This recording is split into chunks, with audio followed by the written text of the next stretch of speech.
I'm Mike. Two friends and a question. I got a heavy one for you. Do you ever doubt, like, the religion, the truth of God, the divinity of Jesus? I mean, things that are at the fundamental core of Christianity.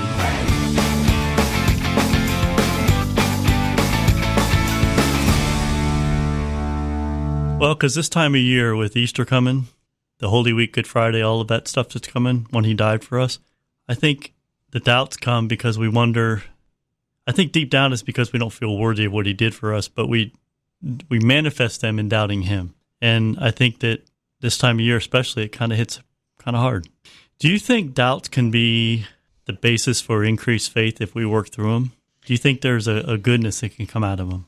Yeah, I do. I think that kind of like that lobster shell molting thing we talked about before, I think a deeper, bigger faith can come from the uncomfortableness of a doubt. Jesus knew we would have them. I mean, he even said, believe that I'm in the Father or else believe because of the works themselves. He knew that we'd have trouble. Peter had trouble. Thomas had trouble. So I think it's human. There's a famous saint who said, I have doubts about everything, but I still trust. And that's what I fall back on. I think I just still trust. Even if everything's telling me no, I still trust. And on the hard days, that's hard to find, but on the easier days, that trust is right there. I tell my students, even if you were the only human who ever committed a sin, he still would have done it for you. Think about that. Well, I thought maybe today we could look at some of the proofs of the resurrection because St. Paul himself said, if Christ has not been raised, your faith is in vain. You know, Christianity is the only major religion that bases its entire validity on one fact. If that fact is true, everything else is true. If that fact is not, nothing else is. So if we can prove the resurrection, then everything else that God did and said through Jesus is true. All right, well, there's a bunch of proofs for the resurrection that I've come across, and I thought maybe we could go through them today because I'm sure there are others who would like to hear them right before Easter or right on Easter. One of them, in fact, that so many of the apostles, his closest buddies, were martyred instead of giving him up. Instead of recanting their belief in his resurrection, they decided to be martyred. They allowed that to happen. And you think of Peter. I mean, Peter denied him 3 times before he even went to the cross. And all the other apostles but John, they ran away. And if they were scaredy cats at that point, what turned them around? What made them into brave martyrs? There's only one thing that could answer that. It has to be the resurrection. That's the only thing that would have turned them 180 like that because people don't change like that. Not that fast, not that soon. So I think the martyrs are a huge one. And also the converts. I mean, Saul went from being a persecutor of Christians. I mean, it says when they were stoning Stephen that he held the coats while the people were throwing stones. And he was dragging people in chains from Jerusalem to Damascus and back and forth so that they could be in prison for being Christians. So he was not a friend of Christianity at all. Saul, he was an enemy. And then he has that encounter with the risen Christ on the road to Damascus. And the risen Christ said, why are you persecuting me? And Saul changed his life 180 degrees that day. He became not only a believer, but he became the greatest missionary of all time. How does that kind of change happen without God? And you know, when he was Saul, he was a rock star. I mean, people listened to him. He was in charge. He didn't want for anything. And what did he get out of converting? He got starvation. He got shipwrecked. He got beaten nearly to death. He got imprisoned more times than we know. He got disregarded. He got mocked. He got scourged. I mean, all these things that he went through are all only because he changed into a Christian. So he didn't get money or fame out of it, so there had to be another reason. And I think the only explanation is that Christ saw him and called him the risen Christ. And there were other conversions. I mean, Paul talks about how there were 500 at once that Jesus appeared to, and he said most of them are still alive. So in other words, check it out yourself. Go look them up. And the road to Emmaus, the 2 apostles that he talked to, and the breakfast by the sea when Peter was fishing, and how he appeared to the apostles in the upper room twice, once on Easter Sunday and once the following Sunday when Thomas was there finally with him. He wasn't there the first time, and he doubted. So Paul mentions all these appearances, and I think there's only one explanation why he would have been part of that group is because he saw the truth. Well, it's hard for us to hear in this day and age, but back in Jesus' day, they didn't take women's testimony as legal. Like if you went to court and you relied on a woman witness, they wouldn't accept it back then. And so for the Gospels to put Mary Magdalene as the first witness of his resurrection and all the women that helped at the burial to be witnesses, I mean, that tells you something. If they were making this up, they never would have relied on women's testimony because that would have been non-admissible. So for them to use women's testimony in the resurrection means that they were committed to the truth. that's who saw him first, which is kind of cool because you think Mary Magdalene was saved by him from whatever, insanity, prostitution, whatever. And she's the first one to see him resurrected. It's almost like he saved her front row seat. Why do you think we exalt the cross? I mean, we all have crosses in our houses. We have them maybe hanging from our rearview mirror. Maybe we carry them in our pocket or purse. Mm-hmm. I mean, if that was the end of Jesus on a criminal's cross as a Roman imperial sign of defeat, why do we exalt the cross nowadays? Why do we carry him with us? There's only one reason, because it wasn't the end. I think there's a proof right there. The Romans and the Jews tried their very best to persecute the church. They hunted down the apostles. They threatened them. In some cases, scourged them and beat them and imprisoned them. In all cases but John, they were martyred in the end. I mean, the Roman Empire and the Jewish religious leaders tried their best to stop Christianity in its tracks. And they had a good start on it. They killed the leader, Jesus. The apostles were in hiding. Everybody knew what to look for if they saw him on the streets. And they wanted to stop him. And yet, despite all that, the church grew by leaps and bounds. I mean, they said on Pentecost, they baptized 3,000. So how does something that's being squashed and hunted down grow without God's help? I don't know how else it could grow without somebody with a capital S helping it out. Think about that. And we already alluded to this, but in the Gospels, there's some embarrassing verses about the apostles. They talk about how they doubted, even after the resurrection.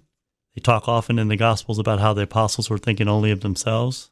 James and John asked for a seat at his right and left hand in his kingdom, and he had just told the apostles he was going to die on the cross for them. And the next thing out of John and James's mouth is, can we have a special place? So it's almost as if they were more committed to the truth, even if it looked bad for them, than if they made it up. If you make a story up about yourself, you're not going to put in embarrassing stuff. You're going to only make yourself look good. But for them to have put in embarrassing stuff tells me they were committed to the truth, even if it painted them in a less spotlightish light. Another proof that I was thinking about is, well, it's called the proximity proof, but it's two-part. One part is that the church grew. It started in Jerusalem where it was already hunted down. And it also grew in a time when people were still alive who saw all this. So if they were making it up, there would have been tons of people, especially the Jews, who would have said, no, it didn't happen like that. Or you made that up. Or we know he didn't rise from the dead. But nobody challenged him on it. Nobody called him on it. And they were writing these things in the very place where it happened. So if anybody would have made something up, they would have called him out in a heartbeat. So I think that's kind of cool that the church grew despite being in a very spot where it could have been crushed. And I think that's maybe another proof of God's help. There was a British philosopher named Occam, and Occam had a rule. He said, Occam's razor, it's called, and he said, if you are faced with a dilemma, the most simple explanation is usually the best. So instead of coming up with a huge, elaborate story about how something might have happened, usually the simplest explanation is the best. So I could say to you, the dinner that you just had was beamed down by aliens, and it was replaced with the exact duplicate, and it wasn't really what you ordered, and somehow I got it off the alien ship and brought it to you. Or I could say I went to Mickey D's and brought it in for you because you were working late. Which one's simpler? It's the second one, and it's usually the right one. And the simplest explanation of what we see in Christianity, from the growth to the holy people to the fact that it's still here 2,000 years later after all this time, the simplest explanation is that Christ is the Son of God and he rose from the dead. Anything else just complicates it unnecessarily. And sometimes we in our modern world look for all these contrived stories and elaborate hoaxes, and he's up there saying, I got it. It's simple. My son rose from the dead. I love that, don't you? He told us it was coming. So 2,000 years later, after all the attacks and all the things that should have stopped it, it's still here and it's still growing. And I think he's among us, whether we see him or not. How about you? Where have you seen him lately? Have you had any God moments lately? What are some things in your life that, when you really look at it, couldn't have happened without some divine help? Maybe God's tickling your fancy, letting you know he's there. At this special time of year when his son's death and resurrection saved our souls, maybe he's reminding us that he's still here. That wasn't history. It happened in history, but it's not history as in done. You know, one of my favorite images this time of year is a cross empty of the body, but it has the cloth on it because it says he's not there anymore. He did it, but he's not there anymore. You ever heard of a village in Germany called Oberammergau? It's an ancient village. Apparently, when the plague came through that part of Europe, they were one town away from getting hit with it. And they begged God, if you will keep this plague away from our town, we will do a passion play. I think it's every 10 years, forever. And they haven't missed. The only one they missed was during World War II. And to this day, they still do it. And we're talking hours production. We're talking hundreds of people in it. We're talking tourists who book a year ahead just to go see it. And they've been faithful in this. And they have never been touched by the plague. Sometimes we forget that God's on our side if we just go to him. I mean, he proved it on the cross and by rising. So why, we ought to just take him at his word and go to him. Well, and the other piece of it is that I think we have to realize that it's okay to doubt. It's okay to have struggles. As long as you're not adamantly being stubborn, there's a difference. And if you're truly trying to find him, maybe the doubts are his call to you to grow closer. Because the Romans intended that as an embarrassment, as a torture method, as a defeat. And Christianity turned it into a victory. So the worst the human race could dish out became the best that God could dish out. That is salvation. What a reversal that is. There's a story that when Constantine became emperor of Rome and he allowed Christianity to be okay, to come out of the shadows and to be non-persecuted in the Roman Empire, his mother, St. Helena, decided to go to the Middle East and try to find the true cross.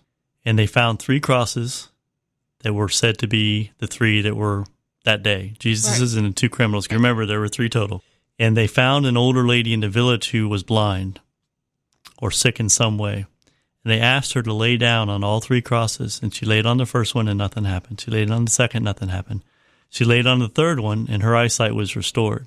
And so they decided that must be the true cross. And so they split it up into little bits, slivers, so nobody could have the cross and hoard it. And they sent it to all the churches around the world. And to this day, a number of churches have relics of the true cross, bits of wood that are still extant from the cross. I think that's what God wanted. I think he wanted us to still be in touch with that wood, with that sacrifice, to realize that it did happen. And it happened because he loves us. And there's no other reason for him to have gone through that than the fact that we needed to be saved, and he wanted us to be saved. I think that's a beautiful thing. My mom was in a really bad car accident when she was 19, and she was thrown out of the car and landed on the back of her head. And she had a blood clot that was going to her brain. And the doctor said, we're going to have to do surgery in the morning, that she may not survive. But for overnight, let's keep her comfortable. We'll go after her in the morning. Well, during the night, a nun had a relic of the true cross sent to the hospital. The chaplain blessed her head with it and sent it back. The next morning, they came in to do the exam to find out where the clot was so that they could do the surgery. And they couldn't find it anymore. And I think God is available. He wants us to ask him for help. And sometimes whether it's pride or unworthiness that we feel or unbelief, despite those feelings, he's still available. Thomas doubted, Peter denied, and he still took him back. Mm-hmm. I think he's ready to love us more than we allow him to. So what do you do at those times when you just feel overwhelmed and that he's not near you, when you know he is, but you can't feel him? What do you do? He always seems to show up at the critical moment and in the critical way, and then just slips away again in a good way. Kind of doesn't take the credit for it. It's easy to stand on our own when things are going right. What's that old thing about prayer? If you feel distant from God, ask yourself, who moved? It's us. Well, if you're new to the podcast, if you're a veteran of the podcast, either way, if you're a believer, not a believer, wherever you're at this Easter weekend, please know that you're not alone, that God died for you too in the person of Jesus, that he rose to show you the way to heaven, and that he loves you more than you love yourself. Trust in him, thank him, and try to live for him as best you can. If he didn't abandon you on the cross, and remember that he's not dead and gone, he's dead and risen, and he's still here with us now.